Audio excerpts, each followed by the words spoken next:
ਅਸੀਂ ਆਪ ਦੇ ਪਵਿੱਤਰ ਚਰਨਾਂ ਦੇ ਵਿੱਚ ਮਹਾਨ ਪਿਤਾ ਪਰਮੇਸ਼ਰ ਚੁੱਕਦੇ ਹਾਂ ਔਰ ਤੇਰੇ ਨਾਮ ਦੀ ਮਹਿਮਾ ਤੇ ਵਡਿਆਈ ਕਰਦੇ ਹਾਂ। ਪਿਆਰੇ ਪਿਤਾ ਪਰਮੇਸ਼ਰ, ਜੋ ਆਪ ਨੇ ਸਾਨੂੰ ਮਹਾਨ ਪਿਤਾ ਪਰਮੇਸ਼ਰ ਮਾਲਕਪੁਰ ਅਸੈਂਬਲੀ ਦੇ ਵਿੱਚ ਪ੍ਰਭੂ ਜੀ ਇੱਕ ਮਹਾਨ ਪ੍ਰਭੂ ਜੀ ਮੀਟਿੰਗ ਦੇ ਦੁਆਰਾ ਸਭਨਾ ਭੈਣਾਂ ਭਾਈਆਂ ਨੂੰ, ਬੱਚੇ ਬਜ਼ੁਰਗਾਂ ਨੂੰ ਪ੍ਰਭੂ ਆਪ ਨੇ ਮਹਾਨ ਪਿਤਾ ਪਰਮੇਸ਼ਰ ਇਕੱਠੇ ਹੋਣ ਦੇ ਲਈ ਮਦਦ ਸਹਾਇਤਾ ਕੀਤੀ ਹੈ। ਉਸ ਦੇ ਲਈ ਤੇਰਾ ਤਹਿ ਦਿਲ ਤੋਂ ਧੰਨਵਾਦ ਕਰਦੇ ਹਾਂ। ਔਰ ਪ੍ਰਭੂ ਜੀ ਗੀਤਾਂ ਦੇ ਦੁਆਰਾ ਜੋ ਵੀ ਭਾਈ ਭੈਣ ਪ੍ਰਭੂ ਜੀ ਗਾਉਣ, ਉਹਨਾਂ ਦੁਆਰਾ ਤੇਰੇ ਨਾਮ ਦੀ ਵਡਿਆਈ ਅਤੇ ਮਹਿਮਾ ਦਾ ਕਾਰਜ ਹੋ ਸਕੇ।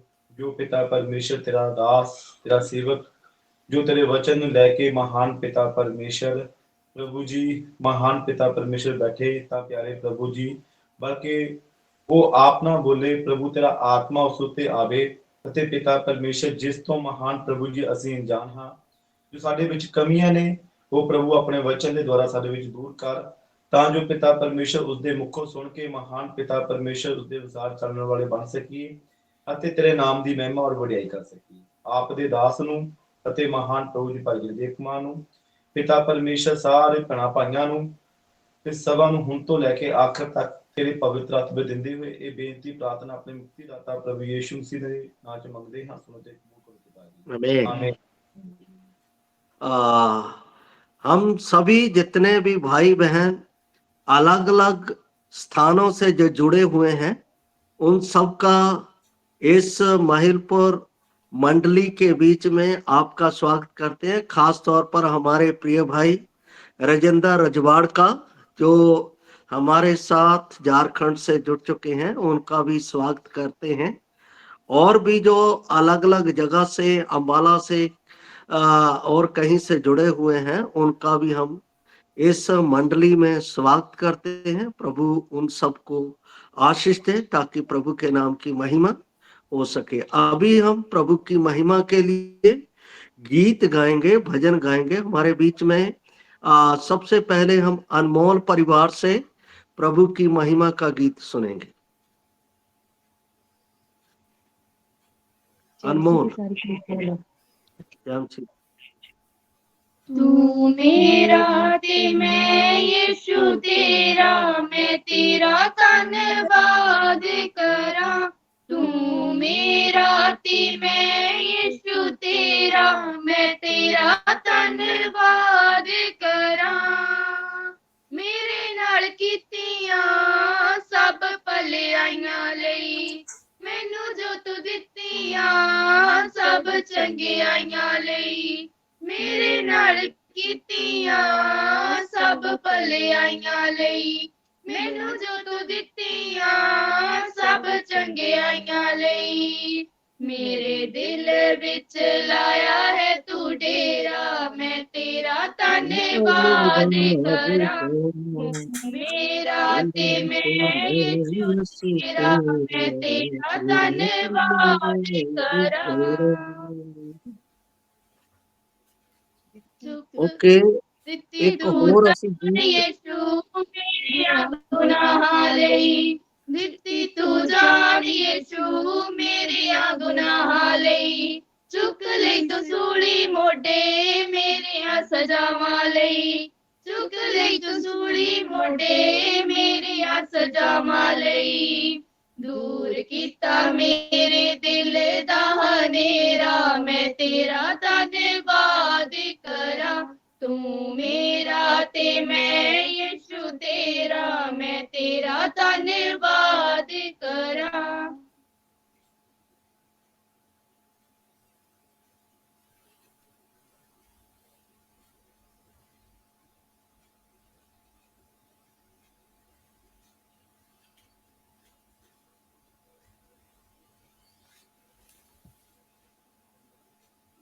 ਹੁਣ ਸਾਡੇ ਵਿੱਚ ਭੈਣ ਟੀਨਾ ਪਰਿਵਾਰ ਪ੍ਰਭੂ ਦੀ ਮਹਿਮਾ ਦੇ ਲਈ ਗੀਤ ਗਾਉਣਗੇ। ਅਸੀਂ ਜੋ ਗੀਤ ਸੁਣਿਆ ਹੈ ਉਸ ਦੇ ਲਈ ਧੰਨਵਾਦ ਕਰਦੇ ਹਾਂ।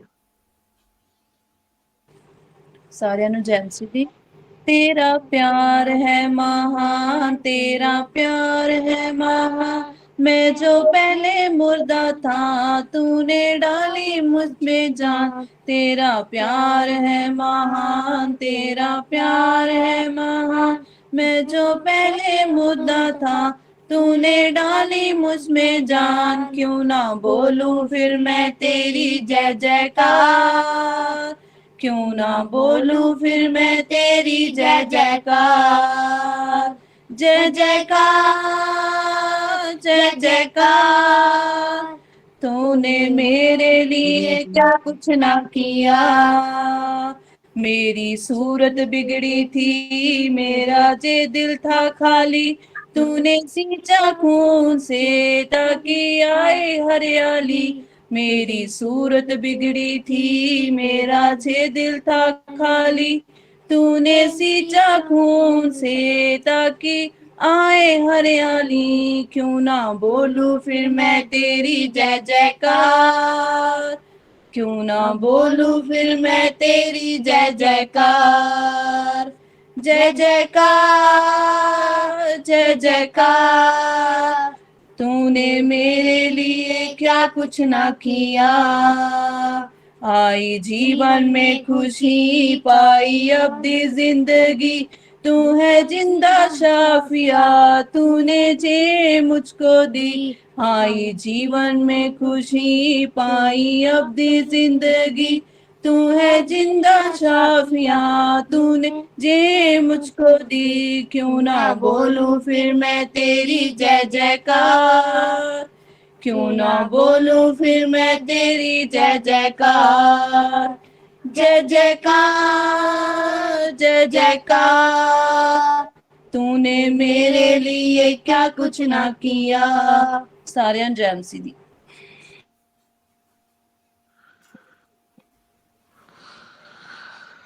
ਅਸੀਂ ਧੰਨਵਾਦ ਕਰਦੇ ਹਾਂ ਇਸ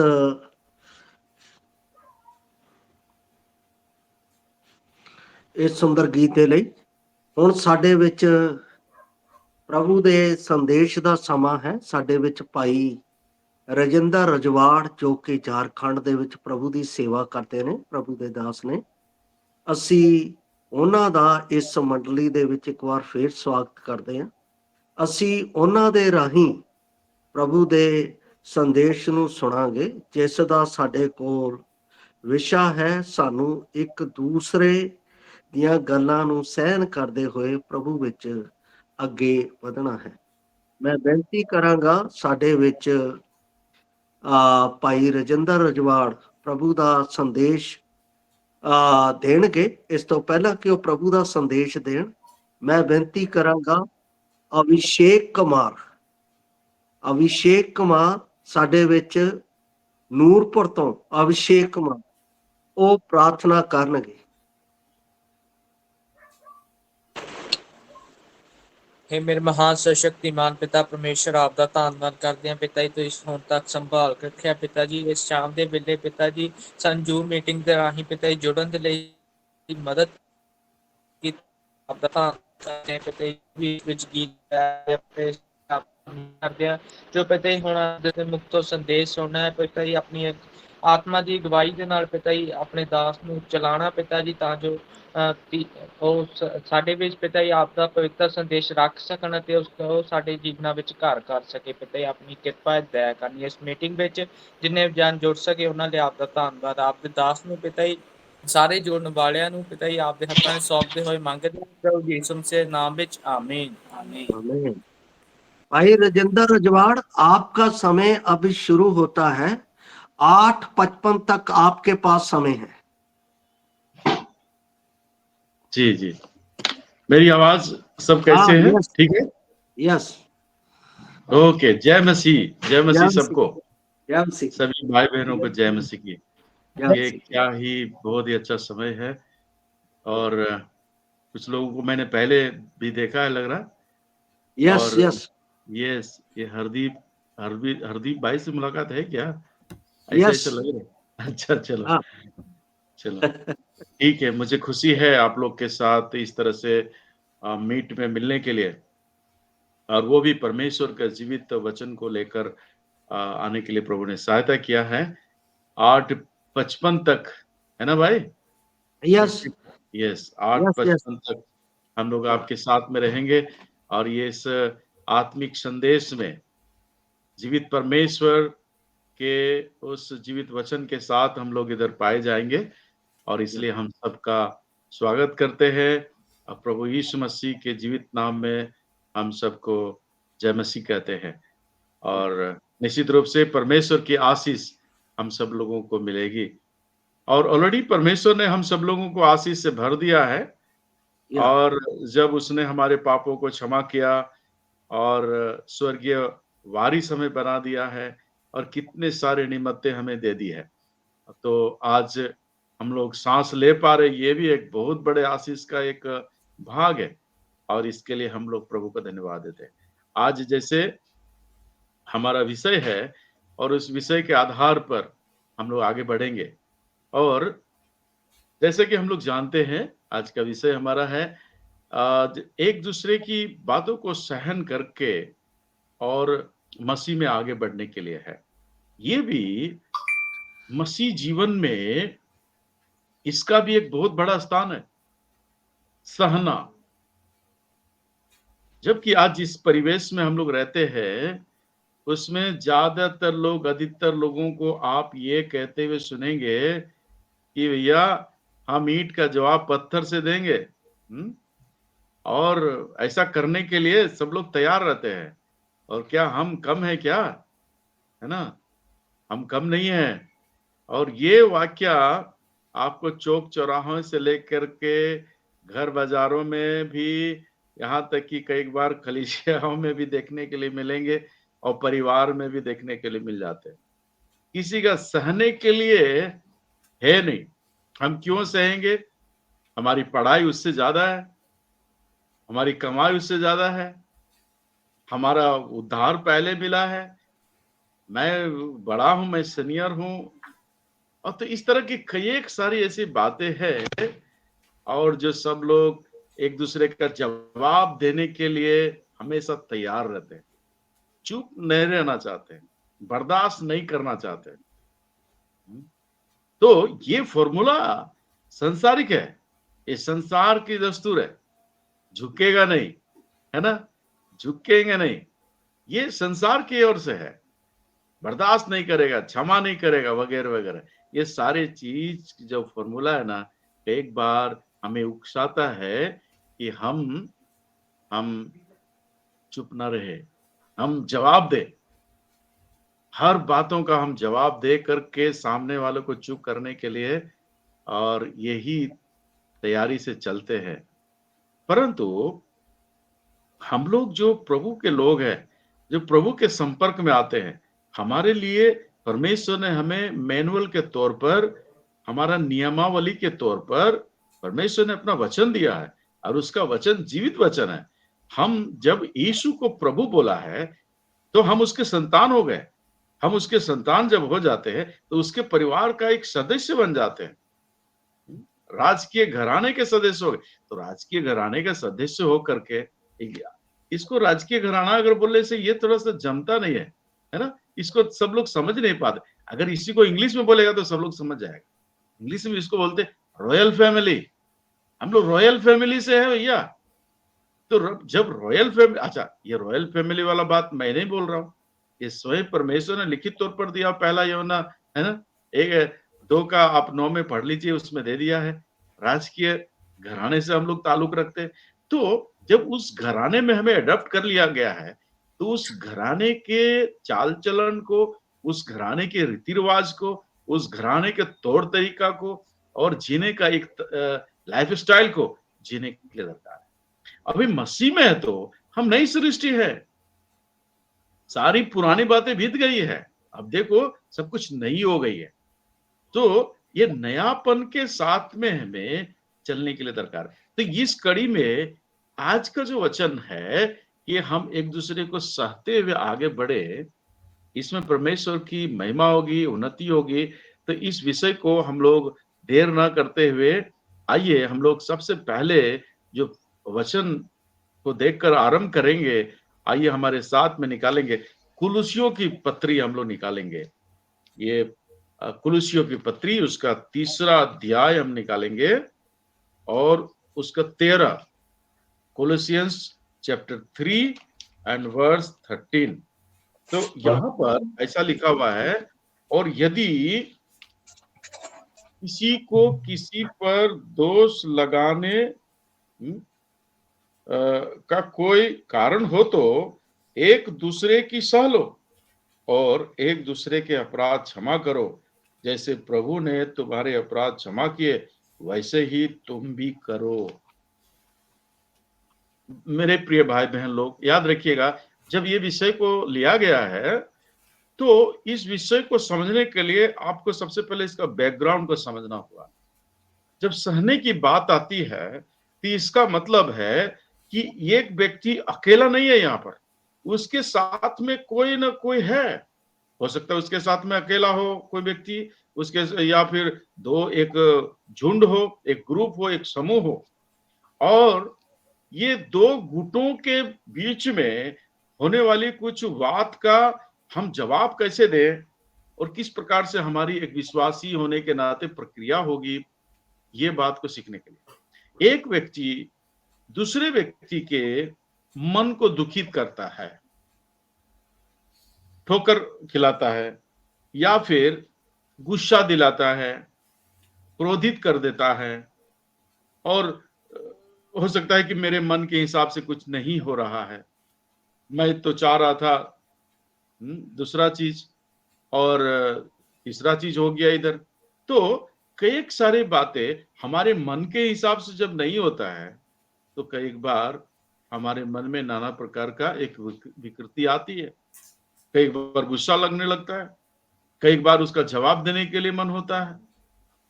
तो प्रभु का वचन इस समय जब कह रहा है कि कई बार हमें जो दोष लगा देते हैं, कई बार हम गलती किया नहीं होता है, कई बार हम लोग उस काम को मैंने नहीं किया होता है, और उसके बारे में जब हमें दोष लगाया जाता है तो कई बार ऐसा होता है कि हम भी उसका जोरदार सबूत के साथ पेश करेंगे और उसका मुंह को बंद कर देंगे। क्या समझ करके रखा हुआ है, मैंने वो काम किया नहीं है और मुझे इस बात के लिए दोषी दिया जा रहा है, तो मैं कैसे चुप रहूंगी या रहूंगा, और इसलिए खुले तौर पर उसका विरोध होना चाहिए, जवाब देना चाहिए। तो ये एक भावना, एक पुराने स्वभाव की भावना है मेरे प्यारो, और इसके लिए हमें बहुत ही बारीकी से बैलेंस्ड रखना होगा। क्यों? क्योंकि ये प्रभु की ओर से बताया गया है। अभी तुम मेरे संतान हो, तुम मेरे परिवार के तौर तरीकों को सीखना पड़ेगा। अभी मैं इस विषय पर क्या बोलता हूं, प्रभु का कहना है बेटा मेरी शिक्षा क्या है, मेरी शिक्षा क्या है वो सीखना है। तुमने अभी तक संसार की शिक्षा के आधार पर चल रहे थे, शैतान के तौर तरीके से चल रहे थे, उस तरीके से मिला क्या, उसमें कमाया क्या, उसमें हुआ क्या? कोई भी व्यक्ति उससे संतुष्ट नहीं है। आज भी प्रभु के लोग उस मार्ग को, उस सक्रिय मार्ग मतलब क्या है? सक्रिय मार्ग का मतलब होता है कि बहुत डिसिप्लिन्ड लाइफ, सोच समझ के चलने वाला रास्ता, ये नियम के साथ में चलने वाला रास्ता। ये जैसे संसार चलता है वैसे हम लोग नहीं चल सकते। तो इसके लिए हमें ये चीज को सीखना होगा। लिखा हुआ है एक दूसरे की सह लो, ऐसा बात को बोला गया। ये कोई सलाह नहीं है। हमें एक गुण को एडॉप्ट करने के लिए, इस गुण को हमारे जीवन में पाया जाने के लिए हमें अपने आप को ट्रेन करना पड़ेगा। क्यों हम ट्रेन करेंगे? क्योंकि प्रभु बोल रहा है, प्रभु का कहना है। अभी आप छोड़ दीजिए अगल बगल का, हमारा सास ससुर लोग क्या बोल रहा है, हमारा दामाद लोग क्या बोलते हैं, बाकी परिवार के लोग क्या बोलते हैं, नहीं, वो नहीं। सबसे पहला नंबर है कि प्रभु क्या बोलते हैं। प्रभु क्या बोलता है वो प्रायोरिटी देना हमारा कर्तव्य है, क्योंकि हमने उसे अपना प्रभु माना है। तो प्रभु की इच्छा सर आंखों पर होने के लिए है। जब इस पद को कह रहा है तो इसके पीछे कुछ बिंदु बना करके हमने तैयार किया। अब इस विषय को लेकर के उस बिंदु के तहत हम लोग आगे बढ़ेंगे तो लिखा हुआ ऐसा हम लोग पाएंगे, हम लोग क्यों सह लेंगे? क्योंकि पहला नंबर, ये हमारे प्रभु की मर्जी है। प्रभु कहता है, ये प्रभु का कहना है, भले ही हमें मंजूर हो या ना मंजूर हो। अगर हमने यीशु को प्रभु कहा है तो हम अपने मर्जी से नहीं चल सकते, क्योंकि यीशु को जब हमने प्रभु बोला है तो वो हमारा प्रभु है। सोचने का काम उसका है, आदेश देने का काम उसका है, हम उसका पालन करने वाले लोग हैं। अभी अगर कोई बात अगर समझ में नहीं आता है, कैसे प्रभु हम कैसे सह लेंगे? हमने वो काम किया, अन्याय हमारे साथ हो रहा, मैं कैसे सहूं? कई बार ऐसे ऐसे विचार आते हैं। लेकिन अगर आप उसका प्रभु जब इस बात को कहता है तो इसके पीछे क्या क्या प्रभाव पड़ते हैं, अगर आप गौर करेंगे तब आपको ये समझ में आ जाएगा कि जब प्रभु ये बात को बोलते हैं, जैसे अभी थोड़ा देर के लिए विचार करेंगे, प्रभु बोलता है अरे सुनो भाई, अगर कोई एक बाएं गाल पे मारता है कोई तो दूसरा गाल पे फेर दो। तो ऐसा लगेगा ये क्या बोल रहे हैं, ये प्रभु का बात सुनेगा तो मार खा के मर जाएगा। ये एक थप्पड़ किसी तरह से मार लिया, अभी बोलता है कि अभी दूसरा वाला भी दे दो भाई। एक गाल किसी तरह से लाल हुआ, उसको हम थोड़ा सा शांत करते हैं, उसको हम ठीक से करते हैं, फिर बैलेंस करते हैं। बोल रहे नहीं, बैलेंस नहीं करना, दूसरा वाला भी दे दो। ये क्या हो रहा है? ये प्रभु ऐसे क्यों कर रहा है, क्यों बोल रहा है? ऐसे ऐसे सवाल आ सकते हैं। लेकिन याद रखिए, हमने यीशु को प्रभु कहा है, वो प्रभु हर बातों में है, अपने वचन में है। कई बार हमें उस बात को समझ में ना आए, लेकिन आपको पता चलेगा कि जिन्होंने प्रभु की बातों को मान करके सहा है, उसका कुछ भी घाटा नहीं हुआ, परंतु आशीष से भरपूर हुए। लोगों को जीतने के लिए हमें उस कारण में भी जाएंगे, तो अभी कुछ बिंदुओं को देखेंगे। हम इस वचन को पालन क्यों करेंगे? ज्यादातर इस तरह का वचन हमारे संदेशों में बहुत कम आया करते हैं, परंतु जब परमेश्वर के वचन में ये विषय भी है तो डेफिनेटली इस बात को भी हमें समझना पड़ेगा, इसका तात्पर्य क्या है, इसका माने क्या है। प्रभु ऐसा कहते हैं तो आखिर क्यों कहते हैं, इसके पीछे का क्या है रहस्य, मूल बात क्या है? क्योंकि ऐसा करने से हम बहुत बड़ा एक परिणाम, प्रभु की इच्छा के अनुसार परिणाम को लेकर आते। देखिए प्यारो, जब हमने प्रभु पर विश्वास किया है, हम तो उसी समय मर गए। विश्वास करने के टाइम तो हम उसी समय तो मर जाते हैं। हम अपने इच्छा और अपने तौर तरीके से, मुझे अपनी पसंद नापसंद का तो कोई वहां पर केयर नहीं करते। प्रभु जी, आज से तू मेरा प्रभु है, आज से तू जैसा चाहेगा तेरे ही तौर तरीके से मैं जीऊंगी। यही तो कमिटमेंट करके, और ये कमिटमेंट लाइफ टाइम का है, मरने पर्यंत तक हम लोग उसी हिसाब से चलेंगे। तो प्रभु हमें लिखित तौर पर दिया, बेटा तुम्हारा चाल चलन कैसा होना चाहिए। प्रभु के वचन पाते हैं जैसा मसीह यीशु का स्वभाव था, वैसा ही स्वभाव हमारे जीवन में भी हो, हर एक विश्वासी के जीवन में भी हो। तो ये सहने का यदि आप उदाहरण देखना चाहते हैं, क्या प्रभु इस तरह से सहे? तो यस, हम लोग आइए निकालते हैं याशाया 53 उसका 7।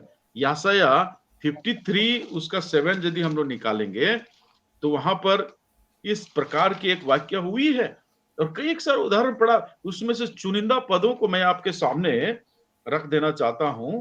उसका 7 में लिखा हुआ, वो सताया गया तो भी वो सहता रहा। ये देखिए, ये वर्ड, हम जहां जहां ये वर्ड आ रहा है हम उसी वर्ड को चिन्हित कर ले।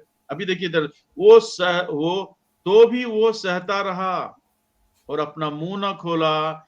जिस प्रकार भेड़ वध होने के समय और भेड़ी ऊन कतरने के समय चुपचाप शांत रहती है, वैसे ही उसने भी अपना मुंह ना खोला।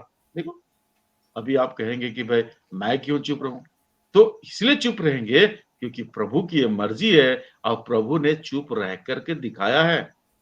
अभी सोच लीजिए, बहुत लोग बोलेंगे ये वाला जमता नहीं है, कैसे चुप रहेंगे, कैसा चुप रहा जा सकता है?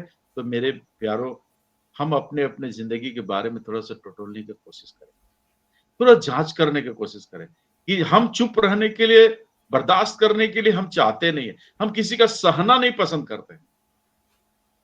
तो अगर यही स्वभाव, यही इसी प्रकार का रवैया अगर प्रभु अपनाए होते तो आज हम कहां होते? कभी आपने विचार किया? यदि हम इस पर उकता जा रहे हैं कि नहीं अब हो गया, बस अब नहीं सहेंगे, तो अगर यही वाला डायलॉग अगर प्रभु बोलता तो आज हम लोग यहाँ पर कितना लोग जूम यहाँ पर क्या मीट में मिल पाते? नहीं मिल पाते। हम लोग आउट हो गए, ऑल आउट। प्रभु बर्दाश्त किया है, ये प्रभु है, और जो बर्दाश्त करते हैं उसको कमजोर मत समझिए। हमारे परिवार में जो सहते हैं वही ताकतवर है मेरे प्यारो। ये परमेश्वर का वचन का खासियत है, संसार के सिद्धांत नहीं है।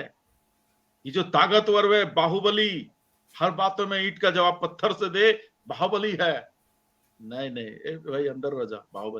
बाहुबली था, कौन मेरे से टकराएगा बोल करके, उधर दाऊद के टाइम में याद करिए, है ना, कौन मुझसे टकराएगा बोल करके।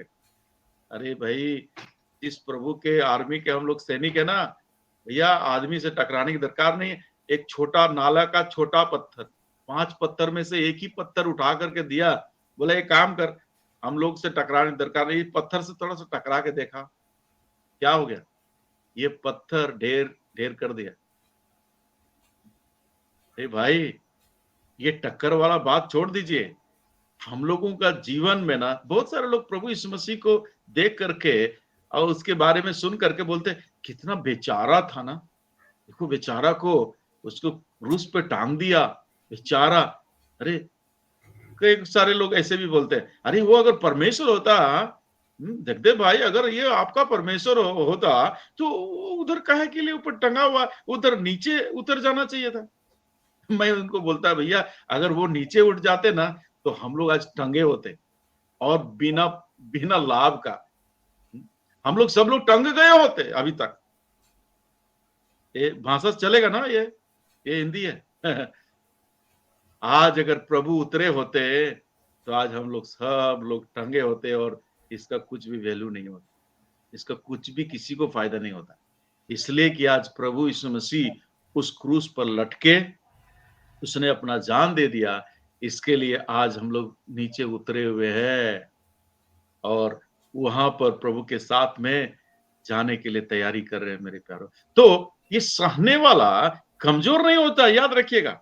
आप जब आपने जो काम किया है नहीं है उसके बारे में जब आपके ऊपर में दोष लगाया जाता है, तब आप कुछ उसका प्रत्युत्तर नहीं दे करके जब चुपचाप शांत रहते हैं, याद रखिएगा इधर आपके लिए वचन इधर दिया गया, वो सताया गया तो अभी वो चुप रहा, वो मुंह नहीं खोला। तो बोलेगा कि तो क्यों नहीं खोला? फिर बात वही कर रहे, अगर उसने खोला होता तो आज हम कहां होते? हमारे लिए चुपचाप था, वो हमें देख रहा था, क्योंकि वो हमारे सारे खताओं को अपने ऊपर में ले करके वो सारे चीजों को सह रहा। हालांकि उसने कोई भी गलत काम नहीं किया था, सहने की दरकार उसे नहीं थी, सहने की दरकार और उस दंड का है वो तो सहने के लिए हमें था, हमें भोगना था। लेकिन प्यारो, ये प्रभु यीशु मसीह ने इस बात को कर दिया। जिस काम को उसने नहीं किया था, जो पाप उसने नहीं की थी, उस दंड को अगर उसने सह करके दिखाया है, तो हम अपने प्रियजनों के अगर एक आध पापों के लिए, गलतियों के लिए यदि हम लोग सहने के लिए यदि प्रभु ने सामर्थ्य दी है, तो क्या हम नहीं सहने के लिए तैयार हैं? तो क्यों सहेंगे? इसलिए सहेंगे, ये प्रभु की मर्जी है। सह लो बेटा, अगर नहीं सहोगे तो क्या होगा? नहीं सहोगे तो ईंट का जवाब पत्थर से दोगे।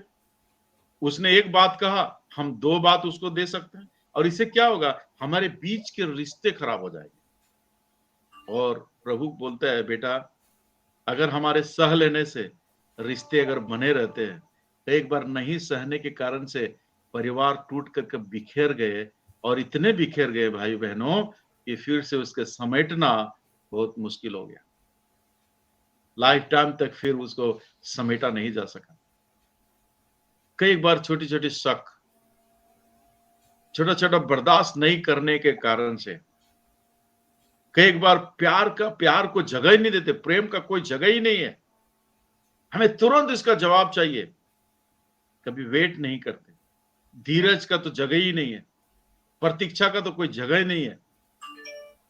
बहुत सारे ऐसे बिलीवर्स, आप उदाहरण भी इधर दिया गया है ना, नाप तोल करके 3 लीटर 20 मिलीलीटर ये किरासन तेल लेकर के चलेंगे और उसी टाइम में दूल्हा आ जाना चाहिए। अगर नहीं आ गया तो बोरिया बिस्तर बंद हो जाएगा, फिर दूसरा दूल्हा का तैयारी करेंगे। ये देखो, यही तो चाल चलन चल रहा है। अगर ये दूल्हा आ गया तो ठीक ही है, नहीं तो दूसरा दूल्हा का स्वागत करने के लिए तैयार होंगे। 10 कुंवारियों के उस दृष्टांत में देखते हैं ना, एकदम नाप नाप करके तेल लेके गए थे। जो होशियार था बोला नहीं, दूल्हा से मिलके जाना है, भैया एक्स्ट्रा तेल ले लो। उसका बड़ा मीनिंग है, लेकिन मैं शॉर्ट में बता करके जा रहा हूं। कुछ भी हो जाए, लेकिन अगर थोड़ा सा विलंब भी हो जाए तब पर भी लौटूंगा नहीं। हम मिल करके जाएंगे। हर एक्स्ट्रा एनर्जी के साथ में आगे बढ़ा था।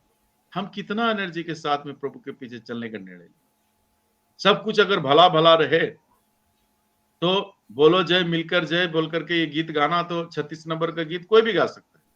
लेकिन अगर माहौल सही नहीं रहे तो क्या ये 36 नंबर गीत गाएंगे? नहीं, गीत पूरा चेंज हो जाएगा। आंसू कब मिटेंगे ये गीत चालू हो जाएगा। नहीं, हर हाल हर परिस्थितियों में हम गाने वाला व्यक्ति होना चाहिए।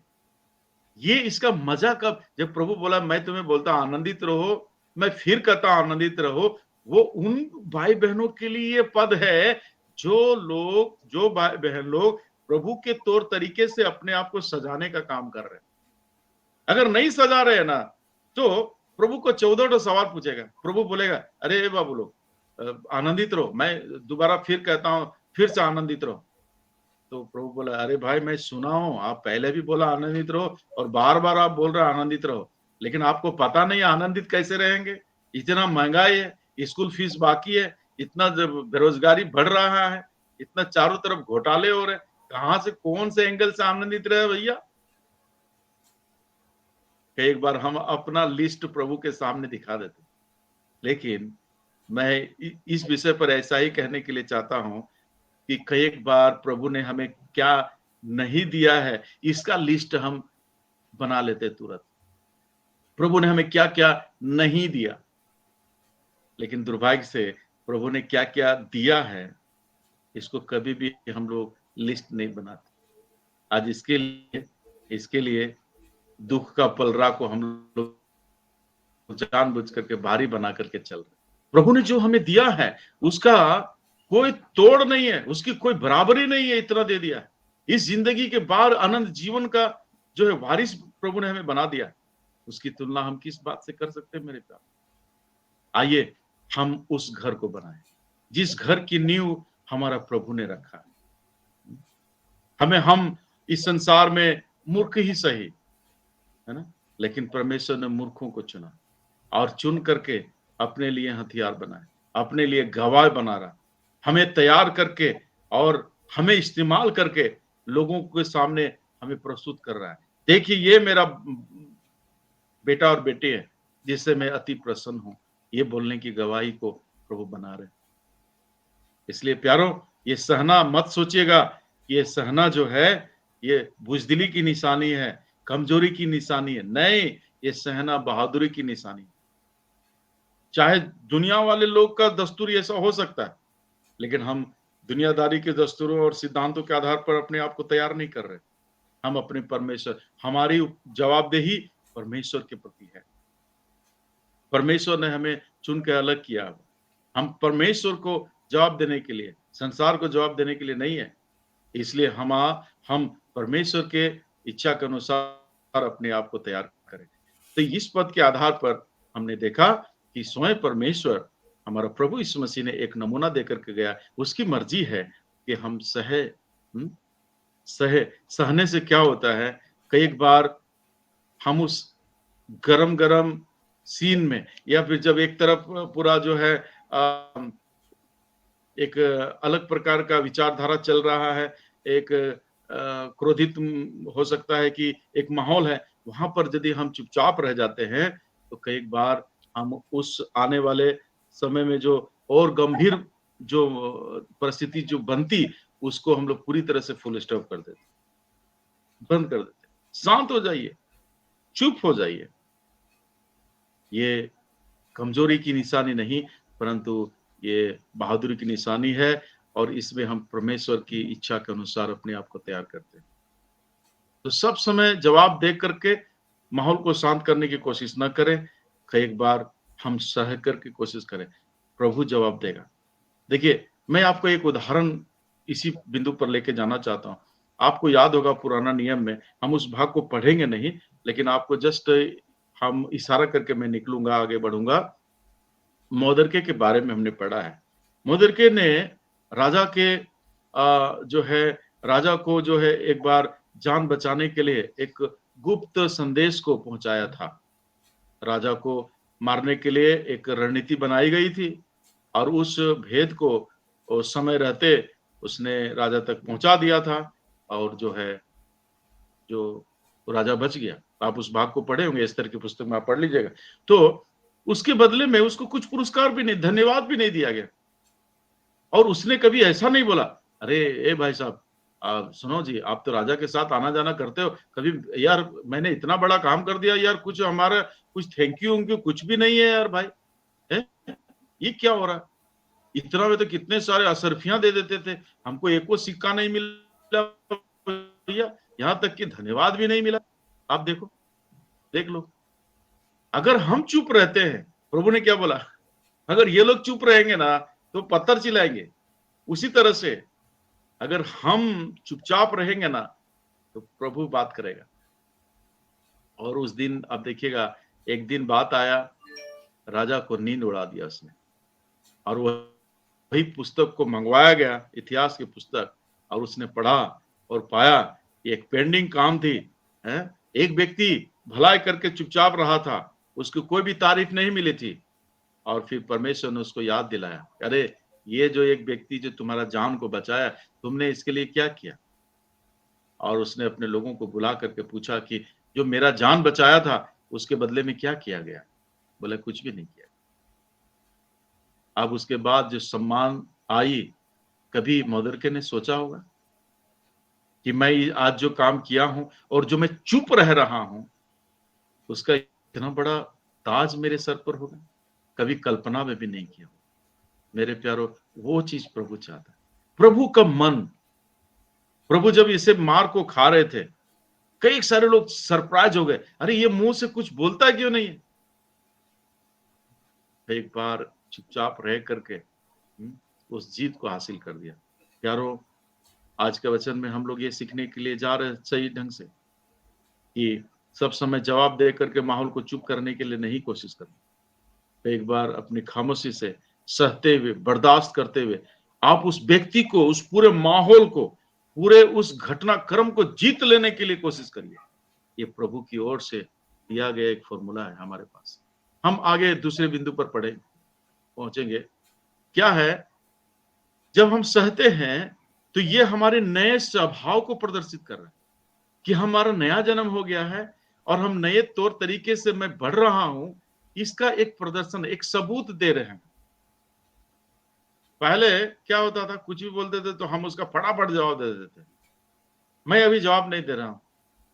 यहाँ पर कुछ जवान चेहरा भी देख रहे, तो हो सकता है दोनों भाई लोग होगा, छोटा भाई बड़ा, बिग ब्रदर है, बड़ा भाई छोटा भाई। आप ये सोचना, हमारे अंदर में कुछ घटा है। मैंने आज प्रभु यीशु मसीह को स्वीकार किया, मैं जब गवाही दिया ऐसा, उसके बाद से क्या मेरा जीवन में दूसरे लोग ऐसा देख करके क्या कभी ऐसा चर्चा किया, अरे जब से इसने ऐसा गवाही दिया तब से मैं क्या देख रहा हूं, इसके जीवन में परिवर्तन है। यस, वही चाहिए। केवल हम यीशु मसीह को प्रभु बोल के स्वीकार कर लिए और फिर हमारे जीवन में कोई परिवर्तन नहीं आ रहा है, ये तो हो ही नहीं सकता। हमारे जीवन में परिवर्तन आना ही चाहिए।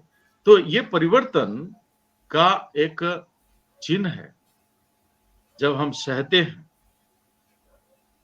क्यों हम सह लेते हैं? क्योंकि प्रभु की मर्जी है। और क्यों हम सह लेते हैं? क्योंकि हमारे नए स्वभाव का एक प्रदर्शन है।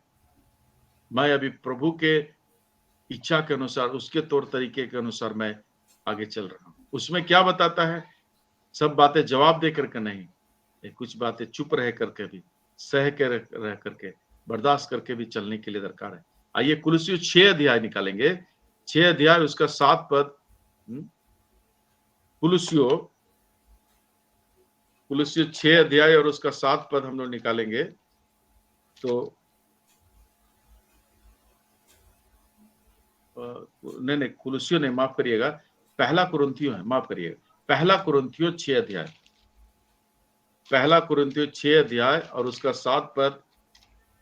यहां पर मैं ऐसा पढ़ रहा हूं, 6 का 7 लिखा हुआ है, परंतु सचमुच तुम में बड़ा दोष तो यह है कि आपस में मुकदमा करते हो, वरन अन्याय क्यों नहीं सहते, अपनी हानि क्यों नहीं सहते। देखिए ये प्रभु का वचन में, आपके हाथ में जो बाइबल है आप इसमें देख लीजिए, पहला कुरिन्थियों 6 का 7 में लिखा हुआ।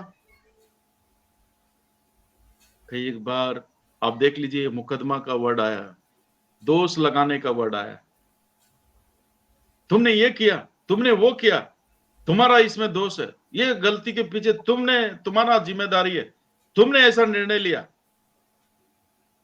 कई एक बार हम ऐसे दोष लगा करके दूसरों को छोटा करने के लिए और दूसरे को ही दोषी ठहराने के लिए, और मैं ऐसा नहीं किया हूं, उस गलती में मेरा कोई हाथ नहीं है, मैं पूरी तरह से पाक हूं, पवित्र हूं, ऐसा साबित करने के लिए चाहते।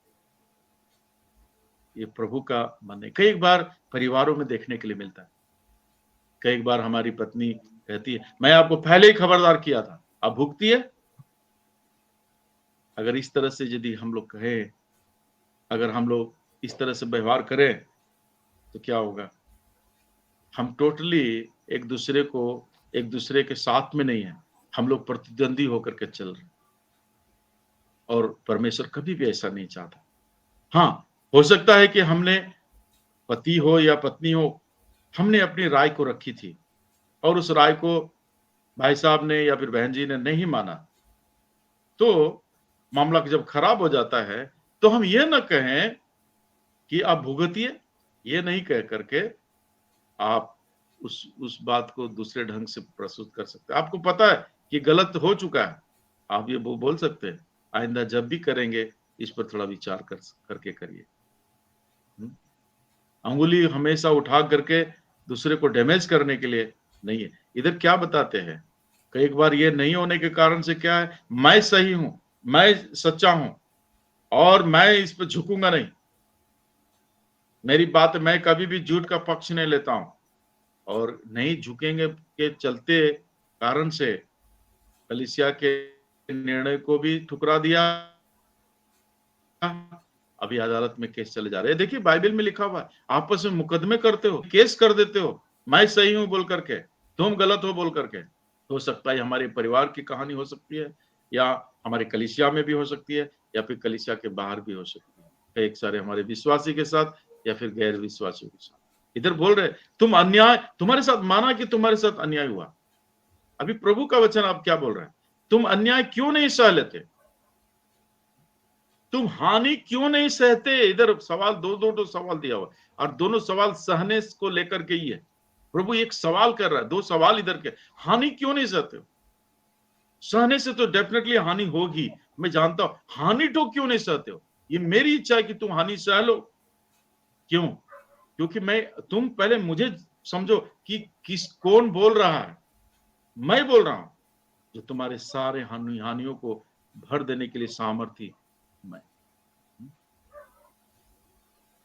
यारो, जब हम हानि सहेंगे ना दूसरे के लिए, जो काम आप नहीं करके अगर आप सह रहे हो ना, जो अन्याय आपने नहीं किया है, और यदि आप सह रहे हो ना, ये प्रभु के खाते में आपके लिए एक रेकरिंग अकाउंट के समान ये रहेगी, तो हर दिन बढ़ते चले जाएंगे।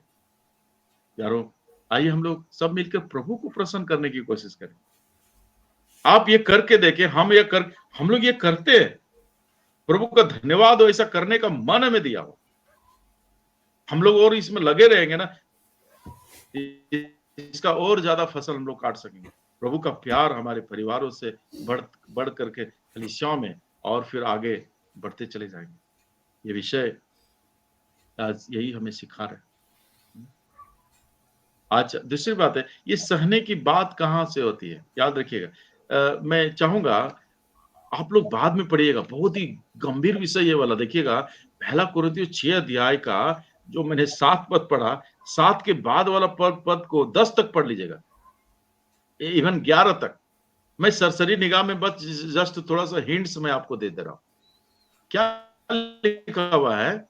वरन अन्याय करते और हानि पहुंचाते हो, और वो भी भाइयों को।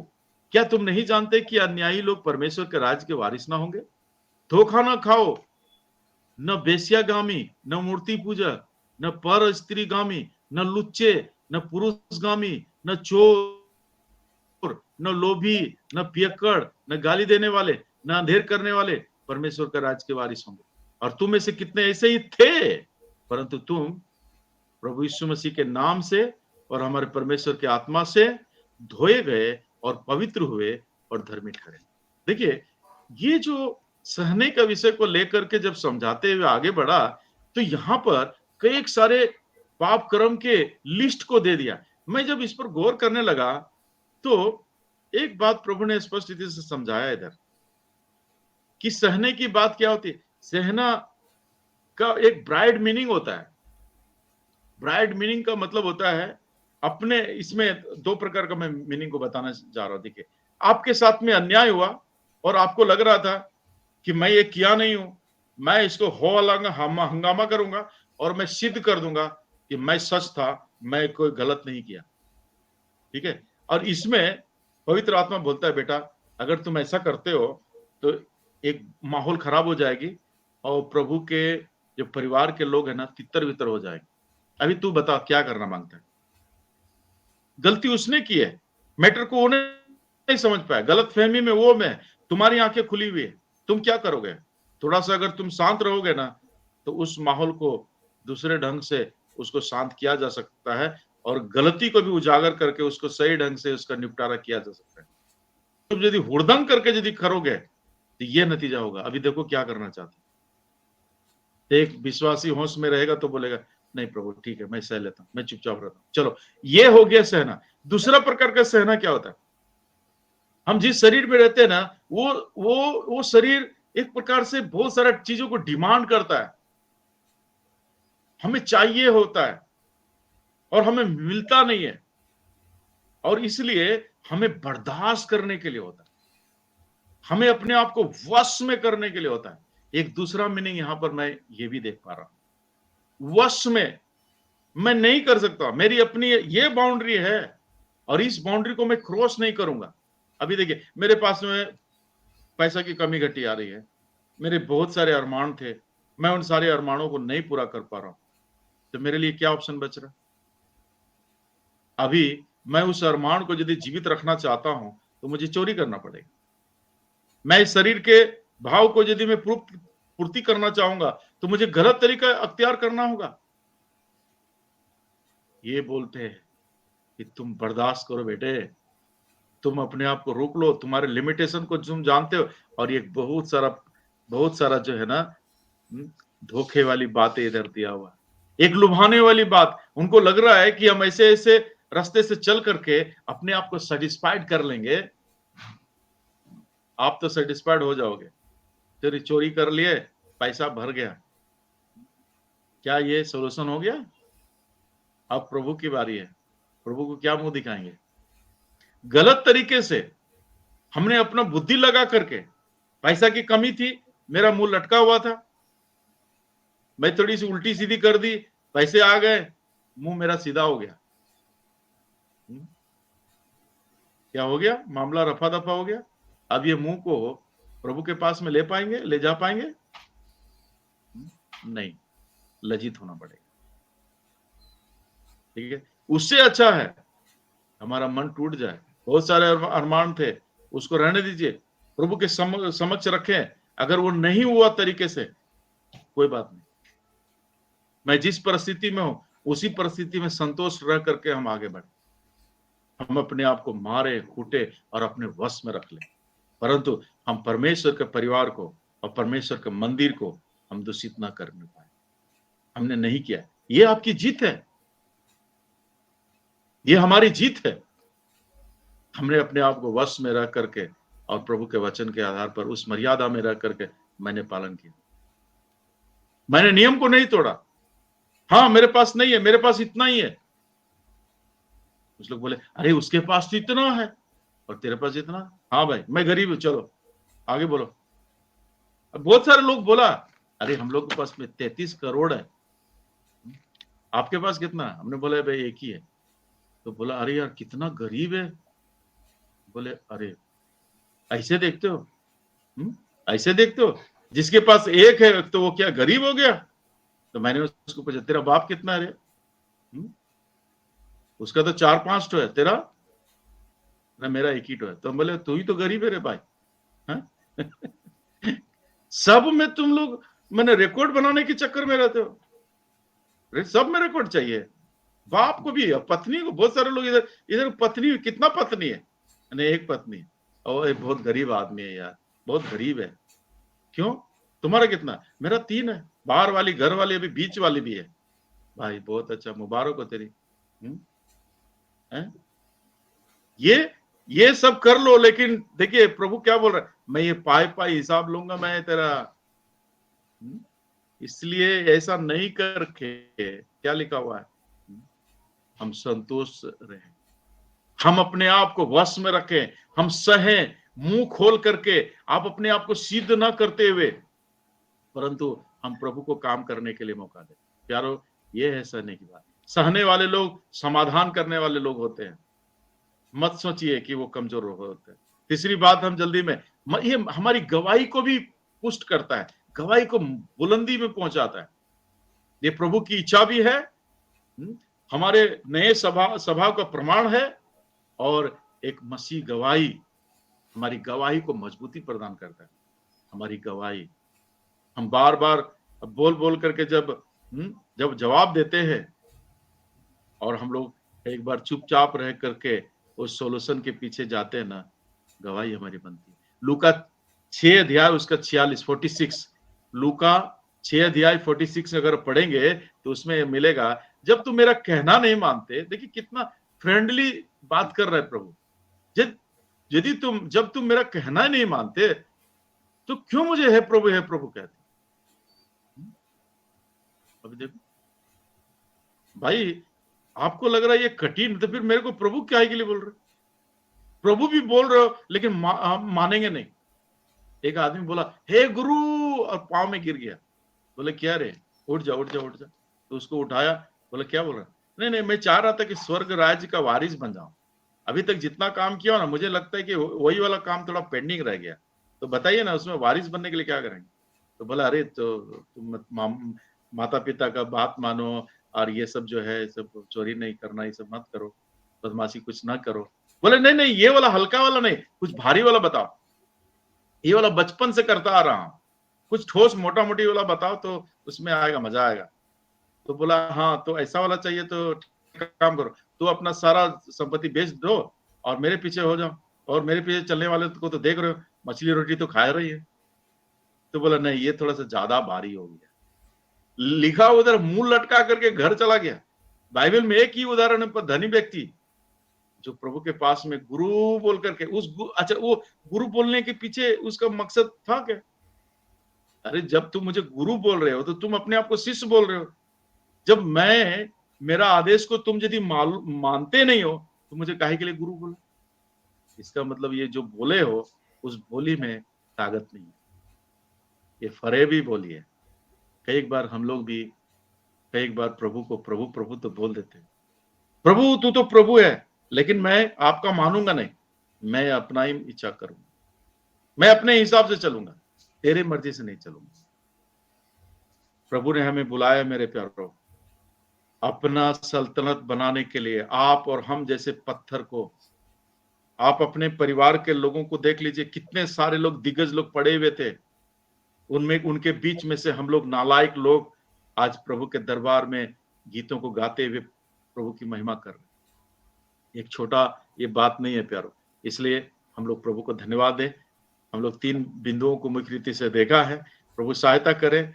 इस पर और भी कई सारे विचार इसमें शामिल थे, लेकिन शॉर्ट टाइम में हमने इतना ही बताया। ये प्रभु की इच्छा को आइए हम लोग पूरा करते हुए आगे बढ़े। ये प्रभु का घर है, ये हम अपना घर नहीं बना रहे, अपने मर्जी से नहीं बनाना। ये प्रभु का घर है, आइए हम लोग मिलकर प्रभु का घर को बनाएं, हम लोग प्रभु के मर्जी के अनुसार बनते चले जाएं। इसलिए प्रभु की मर्जी को याद रखें। हमने यीशु को प्रभु बोला है, तो उस नए जीवन का स्वभाव की प्रूफ भी दिखना चाहिए और मसीह गवाही। हम लोग आइए एक अच्छा गवाह बन करके आगे बढ़े। उस गवाह, ऐसा गवाह जो हर एक तकलीफों को सह लेता है लेकिन ऊब भी नहीं करता है, परंतु उसके लिए मिलता क्या है?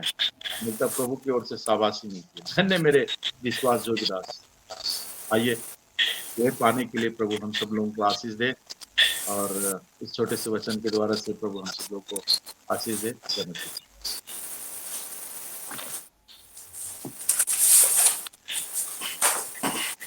धन्यवाद आपके सुंदर वचन के लिए और प्रभु का धन्यवाद करते हैं जिसने हमें इन सारी बातों को गहराई से समझने के लिए। प्लीज अपना जो भी है वो म्यूट कर ले, जरा माइक म्यूट कर ले इनका या जो ये वचन हमें सीखने के लिए दिया उसके लिए धन्यवाद।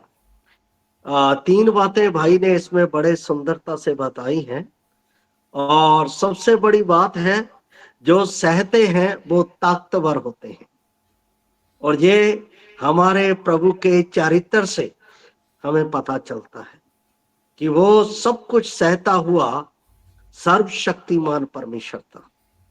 वैसे ही प्रभु हमें भी चाहता है कि हम भी एक दूसरे की सहते हुए उसमें एक प्रमाण, एक गवाह जो हमने लास्ट में सीखा हम बन जाए। हम धन्यवाद करते हैं इस संदेश के लिए जो प्रभु ने हमारे बीच में हमारे प्रिय भाई राजेंद्र रजवाड़ से देने के लिए मदद किया। अभी हम एक गीत गाएंगे, उसके बाद प्रार्थना सहित इस सभा को समाप्त करेंगे। हमारे बीच में हरदीप कुमार परिवार प्रभु की महिमा के लिए गीत गाएंगे। ਸਾਰਿਆਂ ਨੂੰ ਜੈ ਮਸੀਹ ਦੀ, परमेश्वर ਦੀ ਵਡਿਆਈ ਲਈ ਅਸੀਂ ਭਜਨ गावांगे। प्रभु का धन्यवाद करूंगा, उसकी संगति में सदा रहूंगा, साथ चलूंगा मैं जय जरूर पाऊंगा, साथ चलूंगा मैं जय जरूर पाऊंगा। प्रभु का धन्यवाद करूंगा, प्रभु का धन्यवाद करूंगा। ना देगी मुझे दुनिया कभी भी कोई सुख और शांति आराम, ना देगी मुझे दुनिया कभी भी कोई सुख और शांति आराम। मेरे यीशु के साथ संगत तन संगति में सदा मिलती है खुशी मुझको, मेरे यीशु के साधन संगति में सदा मिलती है खुशी मुझको। प्रभु का धन्यवाद करूंगा, उसकी संगति में सदा रहूंगा, साथ चलूंगा मैं जय जरूर पाऊंगा, साथ चलूंगा मैं जय जरूर पाऊंगा। प्रभु का धन्यवाद करूंगा। मेरी जिंदगी के हर पल, मेरी जिंदगी की हर पल में खुल जाता है आशा का द्वार। कभी ना डरूंगा, कभी ना रुकूंगा, चाहे जान भी देना पड़े। कभी ना रुकूंगा, कभी ना डरूंगा, चाहे जान भी देना पड़े। प्रभु का धन्यवाद करूंगा, उसकी संगति में सदा रहूंगा, साथ चलूंगा मैं जय जरूर पाऊंगा, साथ चलूंगा मैं जय जरूर पाऊंगा। प्रभु का धन्यवाद करूंगा। कितना अच्छा है वो, कितना धन्य है वो, यीशु ही मेरे जीवन का साथी। मेरी जरूरतों को पूरा करता है वो, कोई घटी नहीं मुझको। मेरी जरूरतों को पूरा करता है वो, कोई घटी नहीं मुझको। प्रभु का धन्यवाद करूंगा, उसकी संगति में सदा रहूंगा, साथ चलूंगा